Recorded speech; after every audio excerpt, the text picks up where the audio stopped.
Boa noite. Está começando agora mais um programa Brasilianas.org. Nessa edição vamos discutir a constitucionalidade e os efeitos da recente interpretação do Supremo Tribunal Federal, que autoriza a prisão de um condenado após o julgamento em segunda instância. Nós vamos tentar entender aqui o que a Constituição Federal de 1988 afirma sobre o tema, qual será o impacto dessa leitura daqui para frente no sistema judiciário e na vida dessas pessoas.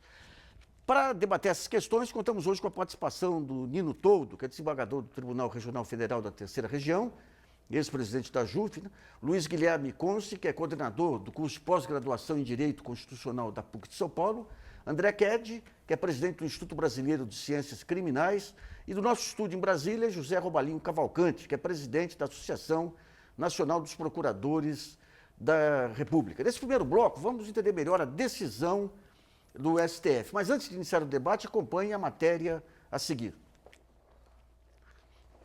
Em sessão realizada na última semana, o Supremo Tribunal Federal mudou o entendimento em vigor desde 2009, de que o réu cumpria a pena somente após o esgotamento de todos os recursos em todas as instâncias. O Poder Judiciário no Brasil funciona por meio de 4 instâncias. Quando uma pessoa comete um crime, é julgada por um juiz de primeira instância. Condenada pode recorrer à segunda instância, em que fazem parte um colegiado de juízes.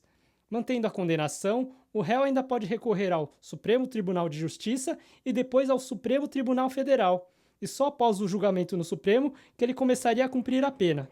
Com a nova interpretação do STF, o réu poderá cumprir a pena prisional a partir da segunda condenação. A decisão do STF dividiu entidades do mundo jurídico. O desembargador do Tribunal de Justiça de São Paulo, Edson Aparecido, critica a excessiva quantidade de recursos protelatórios e, na opinião dele, a decisão do STF não fere o entendimento da presunção da inocência. E você entregar para alguém o direito de ir recorrendo, de evitar, você entrega ao condenado o direito de decidir quando começa a cumprir a pena. Acabou-se com isso, dizendo, olha, no segundo julgamento, com advogado, com direito da defesa, com tudo direitinho. No segundo, você ainda pode recorrer para mais 2 outros tribunais, mas você começa a cumprir também. Mas o professor de Direito Constitucional da PUC de São Paulo, Pedro Serrano, alerta que a decisão do Supremo causou a perda de um direito fundamental. Se flexibilizou indevidamente o princípio da presunção de inocência, retirando de cada cidadão um direito do seu patrimônio. Então, só para entender, essa decisão é só para a questão de prisão ou vai impactar todo o conjunto de decisões aí dos tribunais?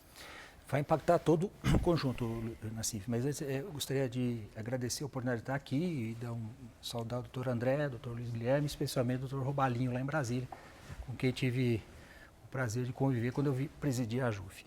Mas dizia, vai impactar todas as decisões. Fala-se muito na prisão, mas existe um sem número de processos, milhares de processos, que tem até pena relativamente baixa, ou pena baixa, abaixo de 4 anos, e que pela interpretação anterior, de que só após o trânsito em julgado que poderia ser executada a pena, o que acontecia nesses casos? Havia uma sucessão de recursos, que é direito da parte recorrer, para evitar esse trânsito em julgado. E quando se chegava ao trânsito em julgado, na hora de executar a pena, não havia mais o que executar, porque havia ocorrido a prescrição. Então, essa decisão ela tem esse efeito importante, de evitar a prescrição em milhares de causas no Brasil todo. Só para entender direito, essas protelações, a única forma de protelação é jogar para tribunal superior ou no próprio tribunal tem um conjunto de recursos que levam a protelações que poderiam ser atacados também no lugar da... Também nos tribunais. Eu, recentemente, a turma que eu participo não conheceu de um recurso de embargos de declaração, porque já eram os terceiros embargos de declaração do mesmo Brasil. Não havia o que aclarar, o embargo de declaração é um recurso que existe para suprir omissão, esclarecer algo, dúvida que tenha ficado no julgamento. E era embargos de declaração, nos embargos de declaração, numa apelação criminal. É evidente o intuito desse embargante de empurrar para frente o processo, então, evitando... Digamos, se a questão era evitar essas protelações, não teria jeito de atuar em outras áreas e não eliminar as instâncias superiores? Não se elimina a instância superior, é preciso esclarecer isso, porque pode haver o recurso, mas o que acontece é que os recursos para as instâncias superiores, ele não é um recurso com efeito suspensivo. como era antigamente. Até 2009, o Supremo Tribunal Federal tinha esse entendimento, e já, veja, 2009, com 21 anos de Constituição Federal de 88, o Supremo entendia que aquilo não feria a cláusula de presunção de inocência. E é preciso esclarecer uma coisa, Nassif, porque se fala muito da presunção de inocência. A presunção de inocência ou de não culpabilidade, em princípio, ela se esgota nas duas instâncias ordinárias, que são as instâncias, veja, eu disse, instâncias ordinárias, porque Tribunal Superior são instâncias extraordinárias, quer dizer, os requisitos para se levar até na matéria, se fala em 4 instâncias, isso não é bem assim, porque nós temos 2 instâncias ordinárias e as instâncias extraordinárias, que seja para o STJ ou para o Supremo Tribunal Federal, depende de certos requisitos e só se examina a questão de direito. Nas instâncias ordinárias é que se examina a culpabilidade propriamente dita, ou seja, a existência do crime, a materialidade e quem foi o autor, a autoria. Nisso, e em que consiste a presunção de inocência?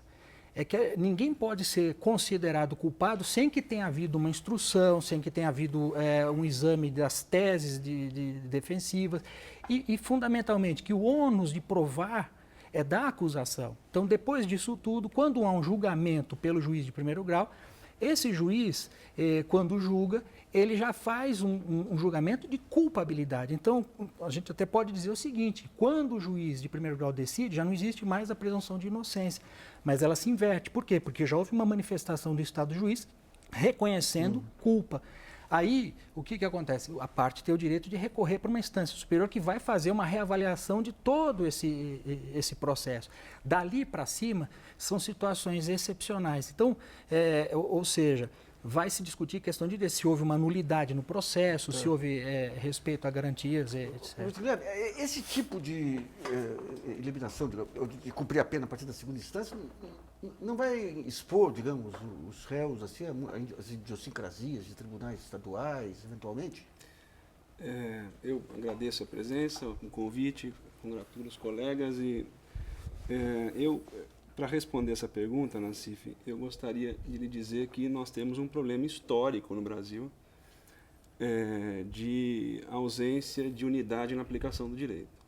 Imagine você, e eu sei que o seu conhecimento da história do Brasil, que em 1875, Nabucco, o pai, propôs um projeto, ele em 40 e pouco, ele propôs, em 75 aprovado, para que houvesse a criação dos antigos assentos, espécies de decisões que exigissem o cumprimento por parte dos tribunais superiores, inferiores, de grau inferior. Esse é um problema histórico no Brasil.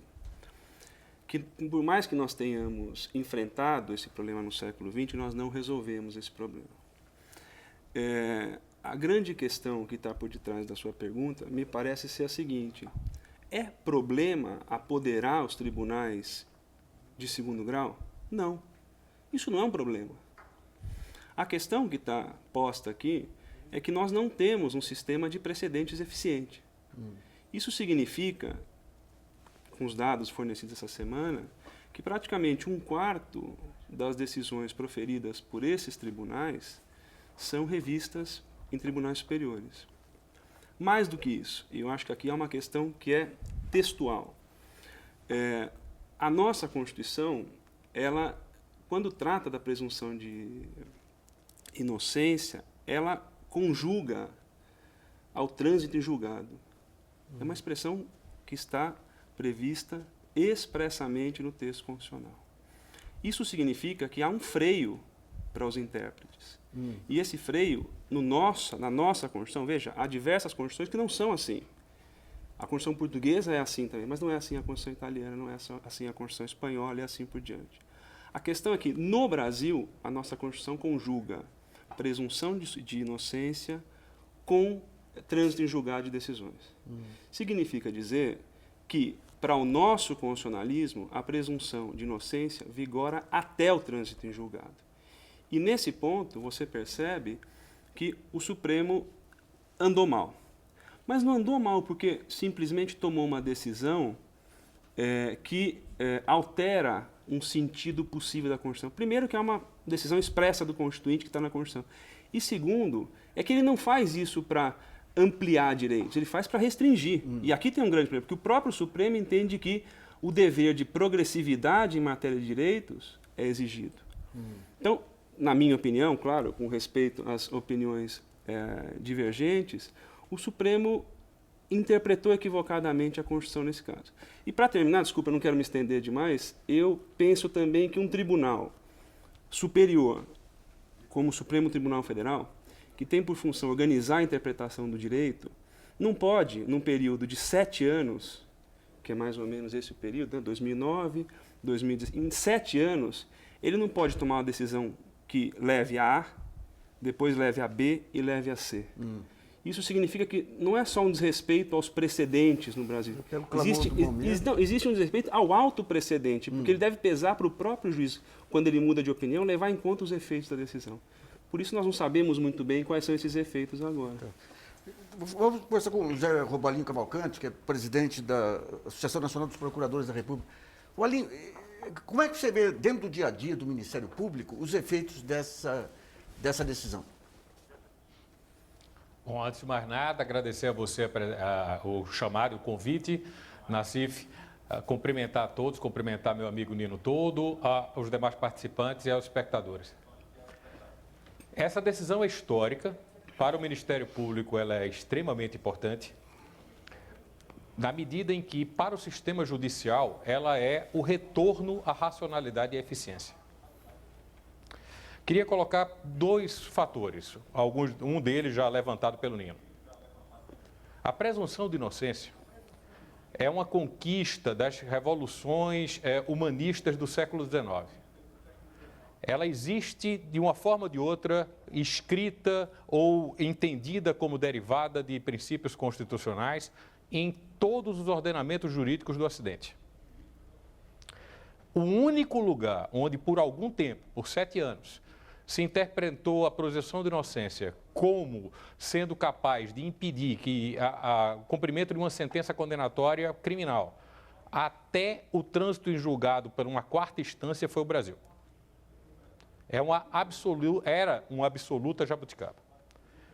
Segundo, sem querer discordar completamente, mas pontuando a colocação do colega que me antecedeu, dizer o seguinte: a Constituição brasileira trata a presunção de inocência realmente conjugada com a transição de julgado, com o trânsito julgado.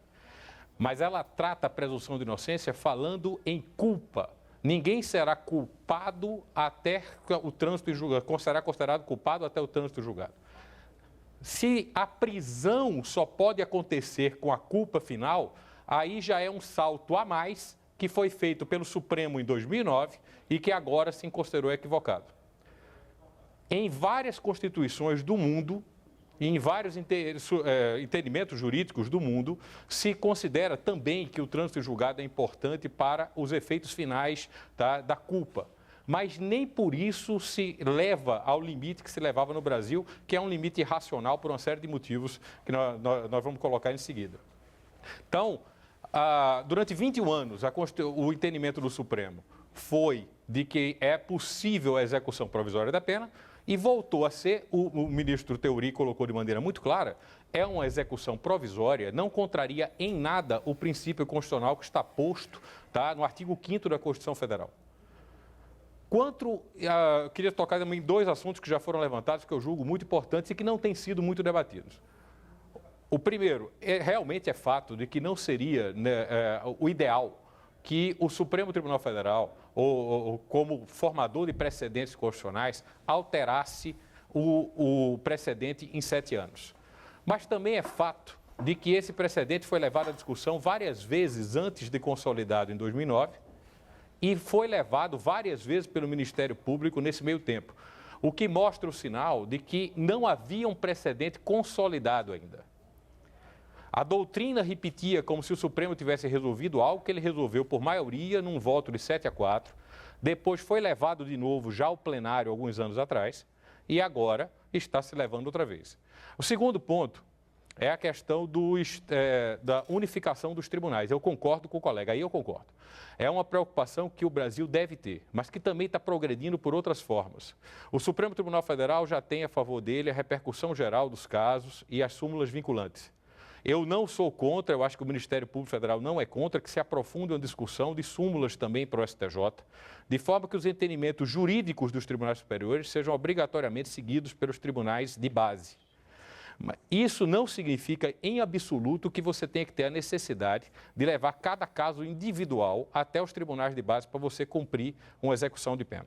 Isso, o Nino já colocou muito bem, a irracionalidade que isso significa.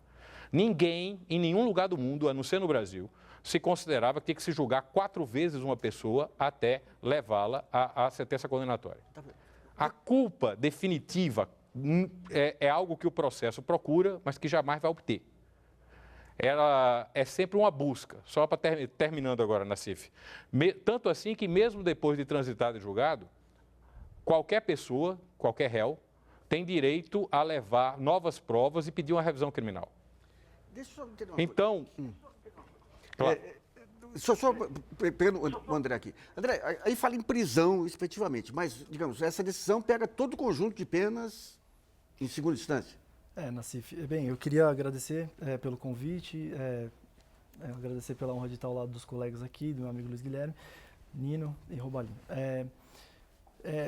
A decisão ela é recentíssima, Nassif. A gente vai precisar entender, o próprio Supremo Tribunal Federal, com todo o respeito que eu tenho aos ministros, ele um pouco que decidiu de assodadamente, ele tropeçou em algumas questões, ele deixou de decidir coisas pertinentíssimas, porque nós temos legislação infraconstitucional que é expressa sobre o assunto. O que eu quero dizer? O Supremo Tribunal Federal interpretou a Constituição Federal desse jeito. Interpretava de uma forma até 2009, mudou a interpretação, ao meu ver, corretamente em 2009, e agora mudou de novo, como o Luiz Guilherme afirmou, como todos sabemos. É isso que a gente está discutindo aqui. A questão é a seguinte, o Código de Processo Penal, no seu artigo 283, diz que a pena só pode ser cumprida após o trânsito em julgado da sentença penal condenatória. Ele diz com todas as linhas. Né? A Lei de Execução Penal também diz isso. Né? E não diz isso só com relação à pena privativa de liberdade. Diz isso com relação à pena restritiva de direitos e com relação às penas pecuniárias. Quer dizer, o Supremo Tribunal Federal interpretou a Constituição Federal, ao meu ver, de forma absolutamente equivocada, porque a literalidade dela é gritante, né? E esqueceu de falar sobre legislação infraconstitucional, porque para não aplicar a legislação infraconstitucional, ele teria que ter dito que é inconstitucional. Como é que você vai dizer que uma norma do Código de Processo Penal que diz expressamente que a pena só pode ser cumprida após o trânsito em julgado é inconstitucional? É uma opção política, de política criminal. Deixa eu aproveitar e pegar duas questões de leitores aí que já nos enviaram pela internet. O Robson Lopes de Recife pergunta: com essa decisão do Supremo não foi feita uma emenda à Constituição Federal sem que passasse pelo Congresso? E ele pergunta: uma decisão com impacto financeiro, com impacto na sociedade, ainda não imaginado, com potencial para modificar o artigo 57 da Constituição? Qual que é o 57? Não deveria exigir unanimidade? É o inciso 57 do artigo 5º. É o inciso 57 do artigo 5º. 57 que é da presunção de inocência. Da presunção da inocência. A pergunta é pertinentíssima, Nassif, porque é o seguinte, é importante dizer do histórico disso. Eu não tive de quarta-feira passada até aqui tempo de ler os anais da Constituição para ver os debates legislativos em torno desse texto, porque para qualquer um que estuda processo penal ou direito constitucional, estuda a feitura de leis, é sabido, trânsito em julgado é uma coisa sabida desde o primeiro ano da faculdade de Direito. Todo mundo sabe o que é isso. É uma decisão definitiva. E presunção de inocência também se sabe que é aquilo que impõe um dever do Estado em relação ao indivíduo. Ele tem que ser tratado como inocente até que essa sentença se torne definitiva. Então, a questão foi uma decisão do Constituinte de 88. Agora, veja você, a gente seguiu o nosso caminho, o Supremo continuou decidindo desse jeito. O ministro Peluso, quando era presidente do Supremo Tribunal Federal, enfrentou a questão.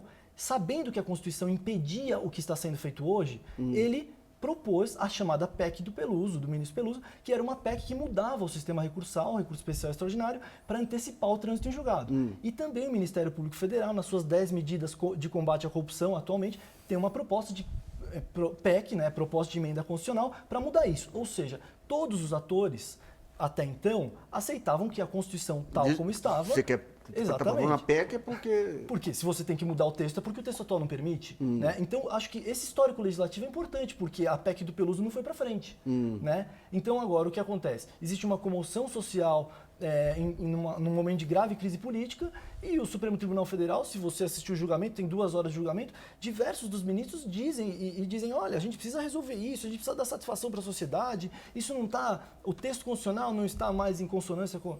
Então, o que se vê o que me parece, é muito mais uma emenda constitucional feita pelo poder que não pode fazê-lo, né? E nós temos essa situação insólita agora, que gera uma grande incoerência no sistema. Acho que a gente pode falar depois. Nós vamos para o primeiro intervalo e voltamos com essa discussão relevante aí logo depois.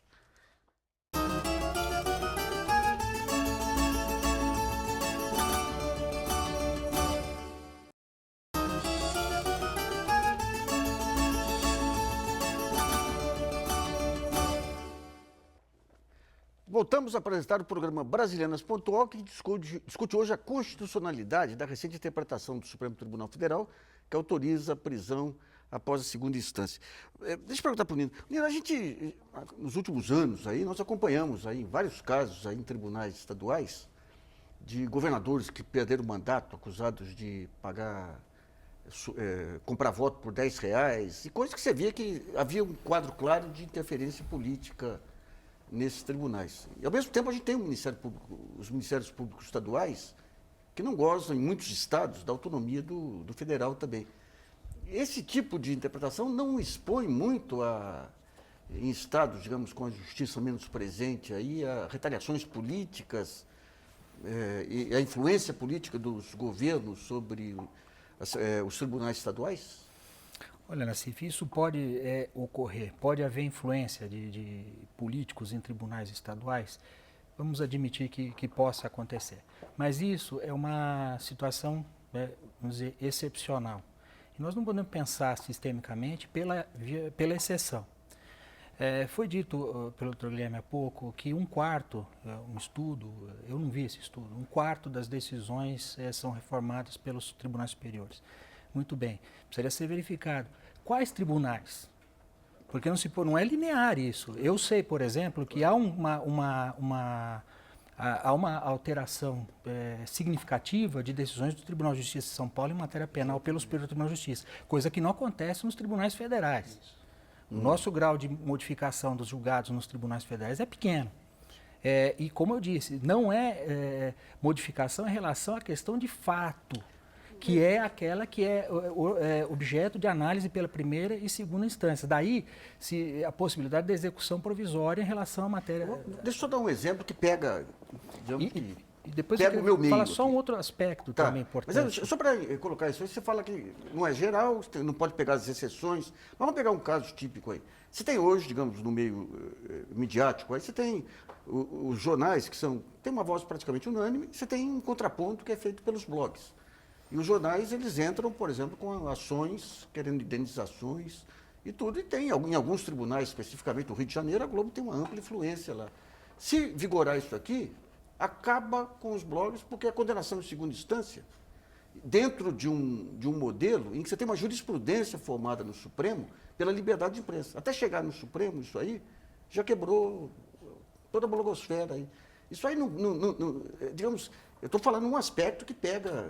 Mas aí pode haver a possibilidade de se obter suspensão disso pelos meios processuais próprios. Isso não implica... E uma coisa também, se nós estamos tratando de questão civil ou de questão penal. Aqui nós estamos falando da questão penal, mas porque a questão no âmbito civil é possível execução provisória. Então, nós temos também, dentro do sistema judicial hoje, a lei da ficha limpa, que impede a candidatura depois de uma condenação confirmada em segunda instância. Quer dizer, ou confirmada ou feita, porque pode ser que tenha sido absolvido e posteriormente condenado em segundo grau. O que eu pondero é que se fala da literalidade. Realmente, não há, se formos interpretar literalmente, é isso, culpabilidade transjulgada. Só que é uma questão de conceitos, e todos nós aqui estudamos direito penal, sabem que a culpabilidade ela não está relacionada a trânsito em julgado. Mas a Constituição ela diz, ninguém será considerado culpado antes do trânsito em julgado. Então, o Supremo fez uma interpretação disso para tornar, vamos dizer, eficiente um sistema que é ineficiente. Lamentavelmente, nosso sistema penal é ineficiente. Agora, se nós formos interpretar pela literalidade, eu cito um exemplo Você vê o artigo 195, parágrafo 7º da Constituição, fala em isenção. Todos nós sabemos que quando o impedimento da tributação está previsto diretamente na Constituição, é imunidade. Então, nós vamos dizer que aquilo não é imunidade, é isenção. Por quê? Porque literalmente é aquilo ali. Outra coisa, aonde está, por exemplo, dentro da Constituição, escrito literalmente, que é possível casamento entre pessoas do mesmo sexo. O Supremo interpretou, a partir da própria Constituição, uma interpretação sistêmica, que era possível. Agora, andou mal o Supremo em desrespeitar, em se tornar usar o seu ativismo para legislar, entre aspas, nessa matéria de direito de família. Então, são essas coisas que nós precisamos fazer. Eu acho, Nassif, me permita estender um pouquinho, eu vi na internet, essas manifestações, até algumas extremamente agressivas contra o Supremo Tribunal Federal. Isso, sinceramente, eu como membro do Poder Judiciário, como um cidadão brasileiro, como alguém que atua na área do direito, eu acho inadmissível esse ataque ao Supremo. 4 pessoas civilizadas. Sim, não, sem dúvida alguma. Deixa eu só perguntar uma coisa para o Luiz Guilherme. O ministro Celso de Mello, depois que terminou o julgamento, ele declarou que isso aí não pode servir de exemplo, de modelo para todos. Explica um pouquinho o que ele quis dizer, mas e o que vai acontecer em termos reais aí? Claro. Bom, o que vai acontecer em termos reais eu vou me omitir, porque nós não sabemos ainda. Eu acredito que, em função da ausência de uma cultura de precedentes como nós temos no Brasil, vai ser de acordo com um casuísmo e a opção pessoal de juízes levar a cabo a interpretação dada pelo Supremo nesse caso. A questão é a seguinte: no âmbito da jurisdição constitucional, nós entendemos que construiu-se uma concepção de que algumas decisões do Supremo impõem efeitos erga omnes e vinculantes, ou seja, contra todos, inclusive as instâncias judiciárias e o poder executivo, não o legislativo, e outras decisões produziriam efeitos só para as partes que estão envolvidas no caso. Em tese, esse caso julgado pelo Supremo produziria efeitos para as partes que estão envolvidas.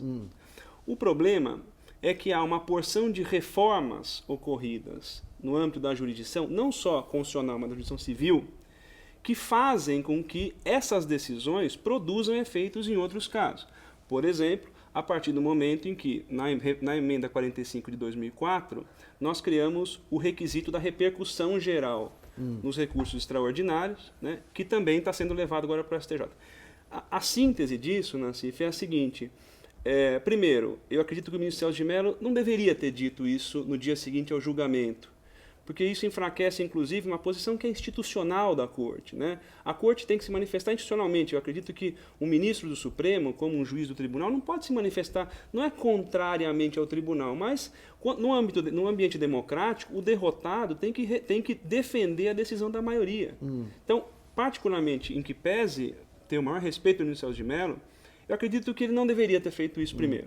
Segundo, é que, em função do modelo de precedentes que nós temos, o que tem acontecido nos últimos anos, eu concordo completamente com o Nino, alguns tribunais têm taxas de reformas de decisões que são demasiadamente grandes. Por exemplo, a Defensoria Pública do Estado de São Paulo, na semana passada, emitiu uma manifestação dizendo que em 3 ou 4 meses do ano passado, quase 65% das decisões tomadas pelo Tribunal de Justiça de São Paulo foram reformadas. Significa dizer que mais de 3/5 das decisões foram reformadas. Significa dizer, por consequência, que nós estivermos tratando de uma política de encarceramento, que esse é o tema específico que nós estamos tratando, que nós estamos criando uma máquina de encarceramento. Por quê? Nós estamos antecipando a execução de pena, gerando milhares de situações que vão ser revistas, a questão agora é o tempo, mas a máquina de encarceramento brasileira, ela não se esgota na execução da pena, ela também está nas prisões cautelares.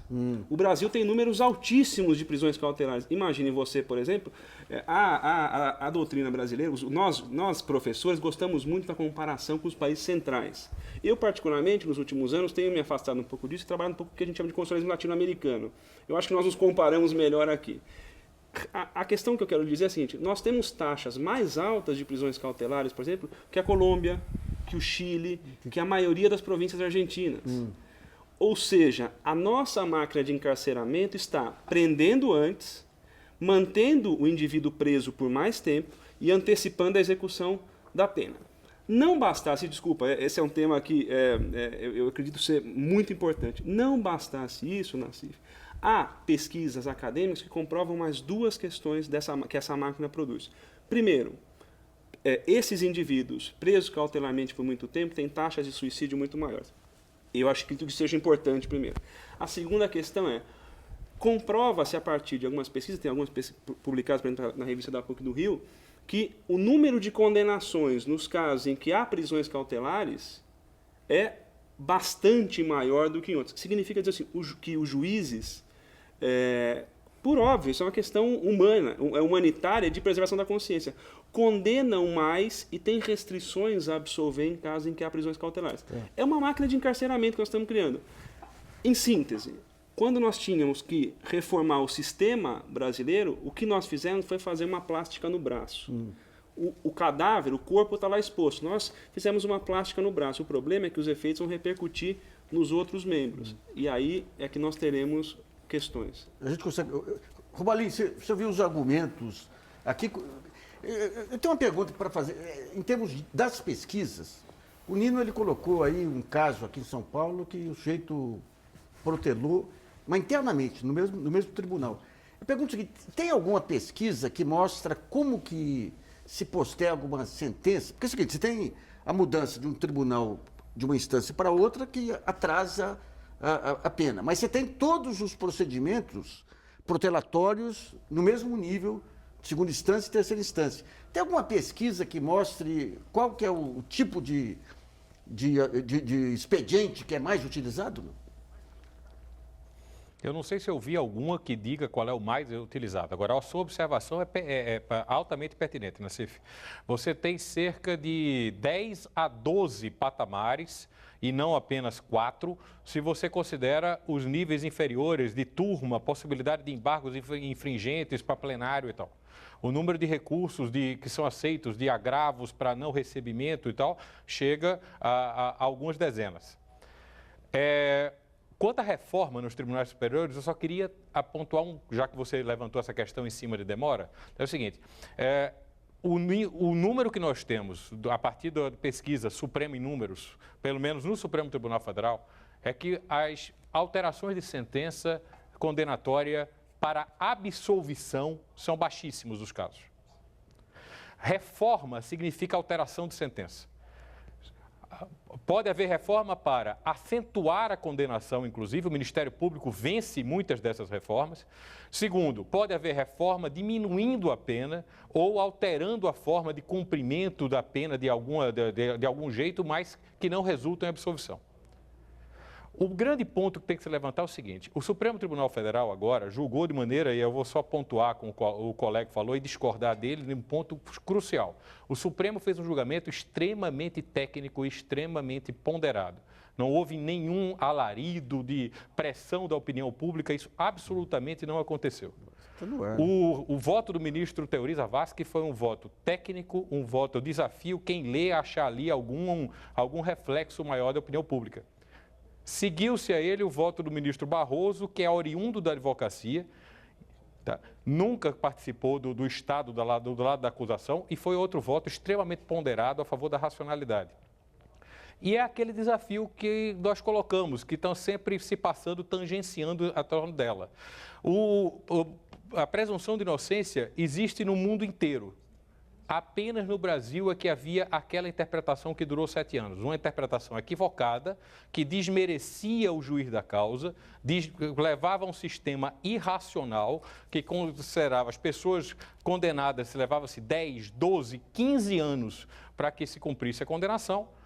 E a sensação de impunidade que isso gerava, mas além disso, a ineficiência do sistema pelo estímulo das pessoas, cada um postergar o seu processo, era enorme e gigantesco. André, o Instituto Brasileiro de Ciências Criminais, vocês chegaram a discutir alternativas para essa questão da demora da decisão final da Justiça, que não passasse pela eliminação da terceira instância, não? Sim, eu acho que todos os preocupados com o processo penal, né, têm discutido a questão. E parece que a unanimidade diz o seguinte: nós precisamos fazer uma reforma no nosso processo penal. Como eu disse, o Código de Processo Penal ele é de 1941. Esse Código de Processo Penal ele surgiu por influência de um código italiano de 1930 que tem uma base fascista, notoriamente fascista, né? E esse código ele não permitia que as pessoas, basicamente ele obrigava que as pessoas fossem presas desde o começo ao fim do processo. Era muito difícil alguém ser processado em liberdade. Quando veio... Bem, é curioso, a Lei Fleury foi uma lei que mitigou isso. Quer dizer, quando Sérgio Paranhos Fleury, um torturador da ditadura militar, foi preso e foi a julgamento, tiveram que promulgar uma lei, né, que pudesse permitir que ele respondesse esse processo em liberdade. Depois com a Constituição de 88, o Supremo Tribunal Federal mesmo foi declarando inconstitucionais não recepcionados alguns dispositivos e foi tirando essa obrigatoriedade da pessoa apelar presa. E nós chegamos no ápice da leitura humanista em 2009 e agora nós voltamos atrás. Agora, duas questões que o Dr. Robalinho falou são importantes mencionar. Primeiro, a afirmação repetitiva de que o Brasil é o único país do mundo que tem o trânsito em julgado como marco para o início do cumprimento de pena não é verdadeira. Eu peço desculpa por não ter os nomes dos países aqui, mas quem fizer uma breve pesquisa na internet, tem vários artigos que saíram essa semana mostrando que são mais de 10, 15 países que estão aí, que seguem o mesmo modelo do brasileiro. Essa é uma coisa importante de se dizer.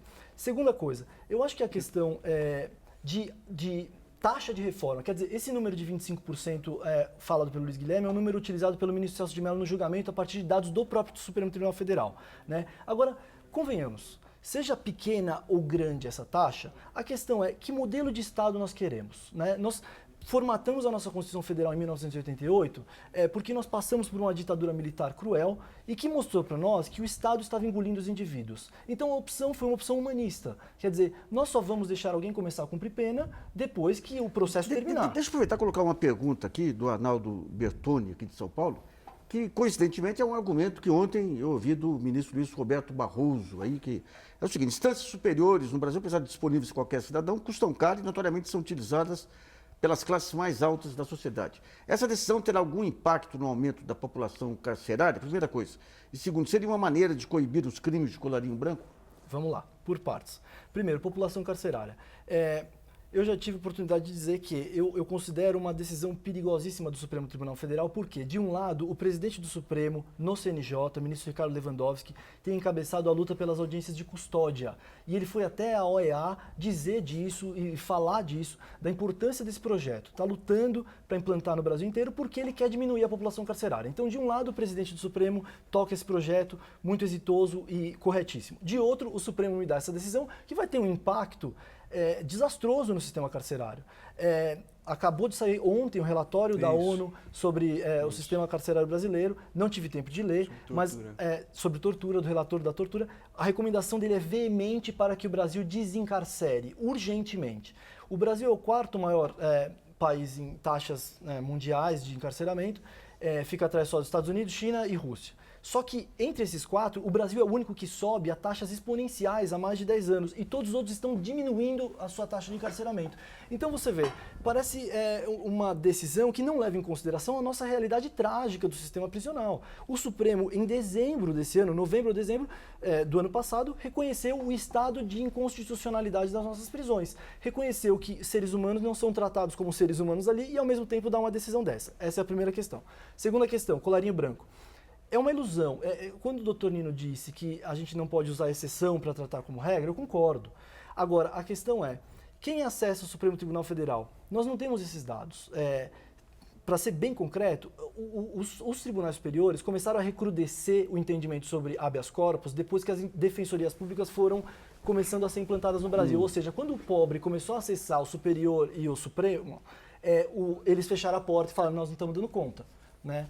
Então, nós não sabemos. Tem muito caso que vai do Supremo também de tem, coisas caso, miúdas caso lá julgado, que não tem lógica. Né? Mas esse caso julgado é no caso da Defensoria. Mas infelizmente nós temos que fazer Infelizmente não, porque a gente vai continuar a discussão depois do segundo intervalo. Brasilianas.org, volta já.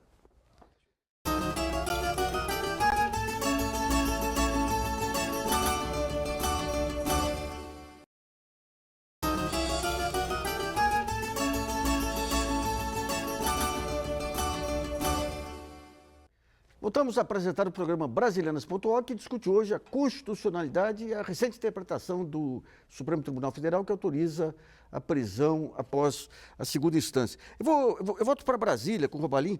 Robalim, historicamente, o que se diz aí que essa decisão vai ajudar na guerra contra o colarinho branco. Aí, o primeiro caso que vocês já saíram correndo aí foi pegar o Luiz Estevão aí, que é um dos réus símbolo aí. Assim, narra um pouquinho, dentro das restrições de tempo aqui, o que tem sido historicamente a dificuldade de combater o colarinho branco por conta desses óbices legais aí? Quanto melhores os advogados, e nós estamos vendo nesse debate como advogados de alta qualidade sempre colocam argumentos muito bons, tá? Os criminosos de colarinho branco têm recursos para atingir as melhores defesas, se aproveitam, e é correto isso, todas as brechas que a lei permite a cada um deles. Então, os processos ficam extremamente longos. O caso do ex-senador Luiz Estevão, que você lembrou, ele está condenado a mais de 30 anos de cadeia, já foi julgado e a sentença mantida pelo STJ e pelo Supremo Tribunal Federal. Os fatos já têm quase 20 anos, a condenação quase 10, e nós não conseguimos aplicar a pena. É um exemplo típico. Mas me permite, Nassif, eu queria falar um minutinho sobre encarceramento, que foi um assunto que foi colocado aí. E eu queria só, sem polemizar em excesso, mas pontuar que eu não vejo como essa questão seja colocada no ambiente da discussão que nós estamos tendo agora. Eu fui conselheiro do Conselho Penitenciário por 4 anos, conheço o nosso sistema penitenciário por dentro, concordo com tudo que se falou aqui, mas tem alguns dados que são soltos que são um pouco equivocados. Primeiro, o Brasil tem a 4ª população encarcerada do mundo. O Brasil é o 5º ou 6º país mais populoso do mundo. Portanto, não é nada tão espantoso assim. Segundo, o Brasil tem uma taxa de encarceramento crescendo muito. O Brasil tem uma taxa de violência crescendo muito. E eu acredito que nenhum dos que estão sentados nessa mesa acredita que homicidas ou pessoas que praticam roubo à mão armada, latrocínio, devam ficar soltos em qualquer momento, mesmo que colocando em risco a sociedade, fugindo e repetindo crimes.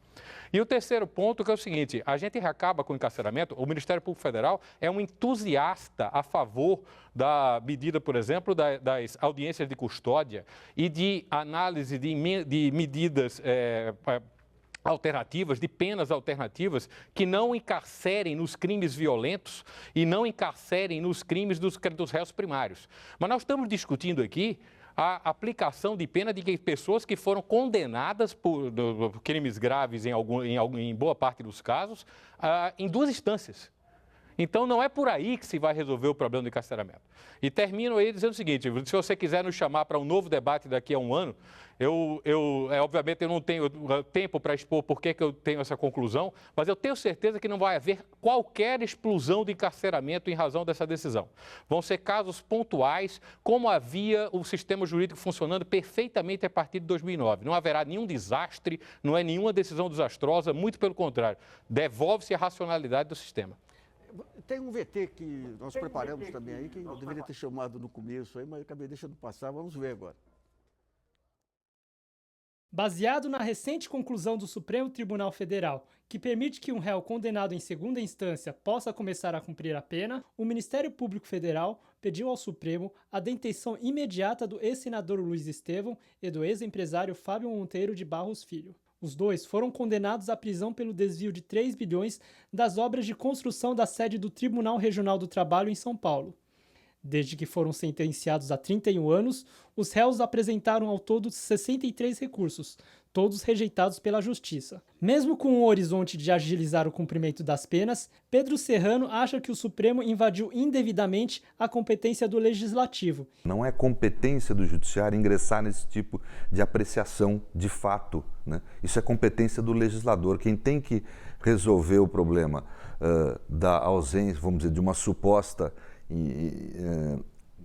ausência de punição ou demora exagerada nos processos judiciários é fundamentalmente o legislativo modificando essas leis. Nós vamos encher essas prisões de criminosos que cometeram ou pessoas que supostamente cometeram crimes de baixo impacto social. Mas o desembargador Edson Aparecido Brandão acha essa perspectiva exagerada. E, na opinião dele, a decisão do STF restabeleceu uma situação que era normal até 2009. Os que vão presos, que são crimes graves, roubo, estupro, tráfico de drogas, esses vai antecipar de 6 meses, 4 meses a 2 anos. Mas não tem réu novo, não tem processo novo. Nós estamos voltando a uma normalidade do mundo democrático ocidental, mundo civilizado. Eu lembro que participei de um seminário lá da JUF no Rio, também nós tivemos alguns aqui, sobre essa questão do showbiz, essa questão da exposição excessiva do judiciário, a ligação com a mídia. Muito a propósito daquela cobertura do Mensalão. Como é que você vê hoje, digamos, essa simbiose entre investigações e jornais? Qualquer informação que vem já vai para os jornais. Isso não cria uma predisposição que acaba nublando um pouco aí a intenção do julgador? Olha, se vê, essa é uma questão polêmica. Eu, pessoalmente, nunca gostei de exposição excessiva. Eu já fiquei à frente de vários casos que foram notícias, mas o que eu digo, por exemplo, é assim, nós não podemos também, juiz, negar a existência de fato jornalístico naquilo que está sendo investigado, que está sendo processado. Hoje o que você tem é uma agora, cadeia de o que não se notícias, pode né? permitir jamais é que a mídia interfira em condução de investigação ou esses sucessivos furos. Outro dia li num jornal que aquele jornal tinha tido acesso a uma delação, a um acordo que tinha sido. Quer dizer, que aquilo ainda estava substituído. Então, como o jornal teve acesso àquilo? Isso não poderia acontecer. Mas por que não tem reação? Deve ter haver. Aí, talvez até seja o próprio Robalinho, como representante do Ministério Público, que tenha maior condição de dizer isso. Na minha opinião, havendo quebra de sigilo, isso tem que ser investigado imediatamente, porque isso contraria o sistema. Há pouco foi dito aqui sobre a origem do nosso código, realmente um código fascista, que era num processo inquisitivo, em que se partia não de presunção de inocência, mas presunção de culpa. Nós evoluímos muito. A Constituição de 88 trouxe uma nova realidade para o Brasil. Nós até hoje ainda estamos nos adaptando a ela. Então, daí essa discussão que está tendo hoje aqui. Mas esse ponto que você mencionou, dos vazamentos, às vezes vazamento seletivo, então, isso tudo é um problema sério que precisa ser combatido. Porque então, deixa eu ver com o Robalinho. Um erro não pode justificar outro. Robalinho, a gente sabe, já acompanhou várias ações aí, várias operações do Ministério Público, da Polícia Federal, que não terminaram, acabaram em nada aí por falta de repercussão. Quer dizer, hoje a gente vê que o Ministério Público ele usa a repercussão junto à mídia para combater, digamos, preventivamente pressões superiores.